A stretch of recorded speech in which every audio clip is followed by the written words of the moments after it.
I didn't expect that the creator of the universe would heal me from the pain of growing up without a father. He has made me free, an unexpected freedom, unexpected gift. My real father left my mother, so my stepfather would beat me regularly with a baseball bat. So I was very young, 12 years old, running around the streets with bad guys and actually involved car stealing, and drugs and all these things on a very young age. And so there was one book, it took my attention because it was the story of Nicky Cruz, as he was a gang leader of the Mau Mau in New York. I don't want to say I was in a similar situation, but I could, identify with him. And I was around 23 years old, and actually I didn't really know what to do in my life than playing basketball and party. So I'm wandering around in Amsterdam, in the center of Amsterdam, and there near the Dam Square is Krasnopolski Hotel, and I'm seeing this poster, and I'm like, what?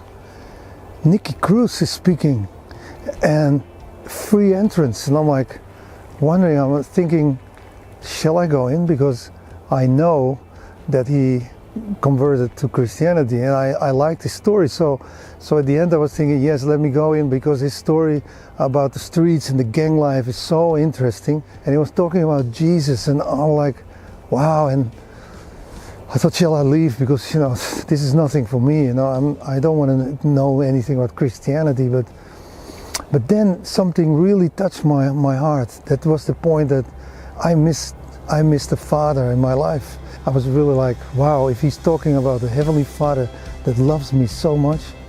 Then he prayed over several people, and he came to me and he said, God has a plan with your life. And I don't really believed anything of this, because I didn't understand anything about the gospel. I just wanted this Heavenly Father that loves me so much. I wanted this. They connected me with a Pentecostal church in Amsterdam West. In that moment, I didn't realize all these good things. I was only looking to the bad things, that I was struggling with all the rules, so I left the church disappointed. I realized this much later, that I didn't understand the gospel, and I think that was the real reason.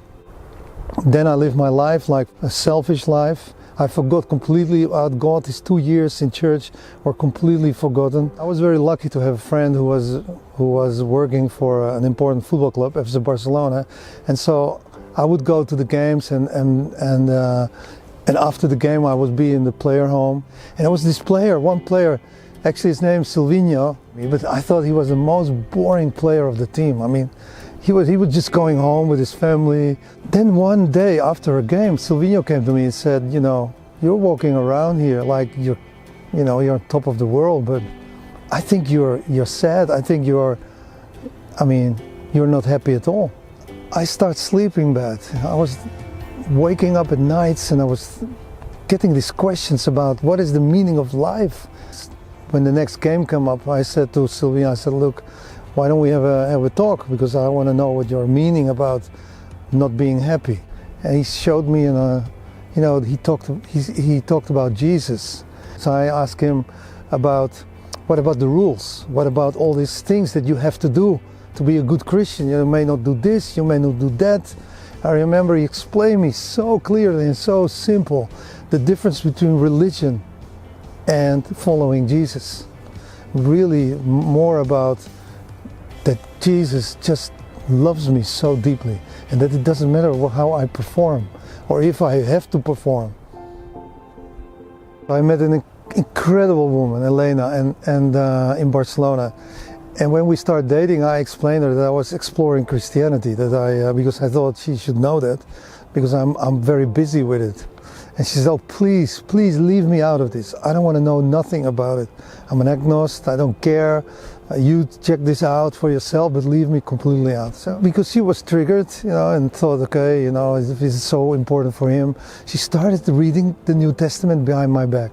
So we were hanging out at the pool, and we were discussing Christianity, and Elena was telling me that she was ready to take a step of faith to follow Jesus, to really give her life and follow Jesus and becoming a Christian. And I said to her, look, that's awesome, but I need one more sign. A few days later, we fly back from holiday, and the stewardess was sharing her story about an early death experience. And I said, Elena, do you hear this story? I mean, it's amazing. I mean, she's talking about Jesus. We're talking our whole holiday about Jesus, and you are ready to take this step. And I told you, I remember I told you a few days ago, I needed one more sign.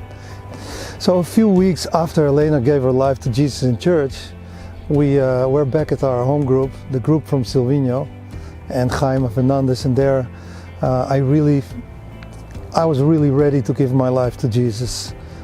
My life has changed dramatically by the knowledge of knowing that I have a Heavenly Father, the Creator of the universe, that loves me deeply. And Elena just gave me the feedback that I've changed in many ways, like, for example, less jealous, more generous, and all these things that I'm thinking, wow, I don't really notice it myself. So I start realizing that it's an incredible, unexpected gift that I have a Heavenly Father, the Creator of the universe, that loves me deeply.